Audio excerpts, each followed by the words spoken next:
For years, Congress asked, the Pentagon stalled. It took the explicit threat of congressional subpoenas to force what should have been routine transparency. In early 2025, under mounting pressure from members of both the House Oversight Committee and the Senate Armed Services Committee, the Department of Defense finally began populating its official UAP reporting website with more than 40 videos and a set of materials that had been quietly sitting in classified and semi-classified archives. The question isn't just what these videos show, it's why it took the political equivalent of a loaded gun pointed at the Pentagon's budget authority to make them public. The All-Domain Anomaly Resolution Office, AARO, launched its public-facing website in August 2023 under the direction of then-acting director Tim Phillips, following Sean Kirkpatrick's departure.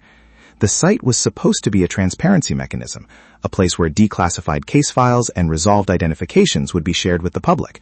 For over a year, it was largely a ghost town, a handful of videos, most already leaked or previously released. Then, in the spring of 2025, the dam broke. Dozens of new videos appeared, many bearing the classification inconclusive. That word matters. It doesn't mean nothing. It means the Pentagon's own analysts could not determine what the objects were. AARO's own reporting framework uses a tiered system.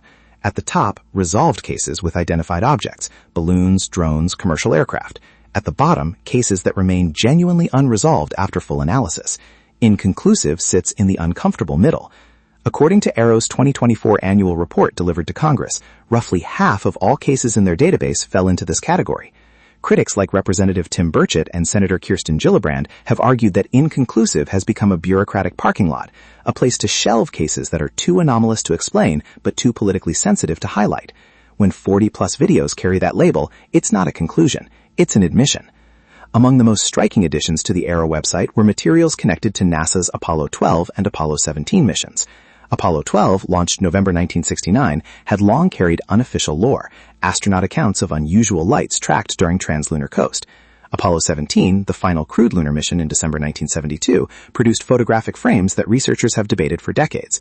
The newly posted materials include imagery and sensor data that AARO classified as, again, inconclusive. NASA's official position has historically attributed such anomalies to ice particles, thruster firings, or lens flare, but posting them on a UAP-specific government website implicitly acknowledges that the explanation isn't settled. That framing is new, and it's significant. The legislative pressure that forced these releases didn't materialize overnight. The fiscal year 2024 National Defense Authorization Act included provisions, championed by Senators Gillibrand and Rounds, requiring AARO to deliver unclassified reports and supporting materials to Congress on a regular timeline. When those deadlines slipped, frustration escalated. Representative Ana Paulina Luna stated publicly in late 2024 that subpoena authority was being actively discussed. Representative Burchett was more blunt, telling reporters the Pentagon was running out the clock hoping we'd lose interest. They didn't lose interest. The implicit threat worked, partially.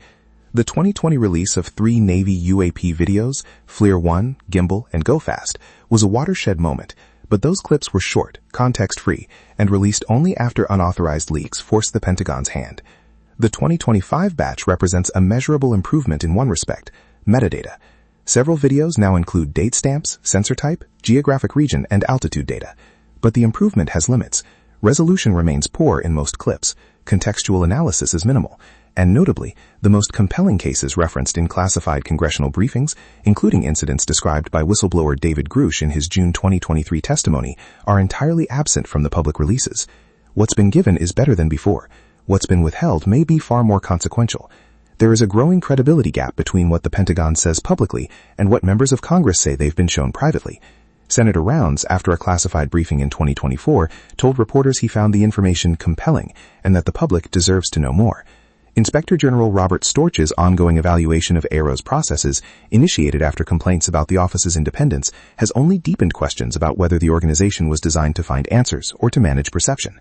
Former AARO Director Kirkpatrick's public dismissal of extraordinary claims, contrasted with his private acknowledgement of genuinely anomalous cases, has become a symbol of institutional contradiction. The website releases may represent progress, but progress under duress is not the same as transparency by design. The inclusion of Apollo-era materials on a UAP website forces an uncomfortable reckoning. If these anomalies were truly explained by mundane phenomena, debris, reflections, particles, why post them alongside military UAP encounters? One interpretation is bureaucratic completeness. AARO is cataloging everything reported, regardless of likely explanation. The other interpretation is more provocative, that these materials survived 5 decades of review without satisfactory resolution, and someone in the chain of command decided the public should see them in this context. Either way, the Apollo materials transformed the UAP conversation from a modern military censor issue into something with a much longer historical timeline. That expansion of scope may be the most important development in this entire release. 40-plus videos, Apollo mission imagery, an official government website updated under threat of subpoena. None of this individually constitutes proof of anything beyond the obvious. There are things in our skies, and apparently in cislunar space, that the most powerful military and intelligence apparatus on Earth cannot or will not explain. The real story isn't in any single frame of footage. It's in the pattern of resistance, the slow-motion capitulation, and the persistent gap between what's classified and what's released. Congress has more tools now than ever before. The question is whether the next round of pressure produces genuine answers, or just another batch of inconclusive files designed to satisfy the letter of the law while evading its spirit. The footage is out. The fight for context has just begun.